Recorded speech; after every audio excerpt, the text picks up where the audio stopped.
जय जगन्नाथ सांग मैंने आज पुणी एक कविता नहीं आसी आपण मानक शुणाइवाई जार ना जीवन जंत्रणा। ताहले आसंतु शुणिबा जीवन जंत्रणा। केते जे जातना सहिबाकु हुए जीवन जीवा पाई, सरी जाए पछे जीवनर यात्रा जातना सरे जे नाही।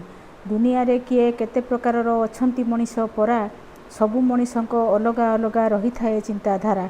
कदर्य भावना रखि थांती मने से कथा जानती सीए, केतेबेले कौन घटना घटिब जाने अबा ताहा किए। सबु बुझी पुणी हेउछंती सबु अबुझा एई मनीष, जानुछंती पुणी आजिर जीवन होई जीव काली शेष। तथापि केही भी छाड़ी पारु नाही राग ईर्षा अहंकार, आखि बुझी देले दुनियाटा परा होई जाए अंधकार। एमिति भावना पछी देई सबु भलरे रुहंतु सर्वे, राति दिन खाली एई कथा नीति बसी बसी मुहि भावे। सांग मानकु मो छोट अनुरोध, रखंतु निर्मल मन, जेते बाधा विघ्न आसिले जीवने साहा हेबे भगवान।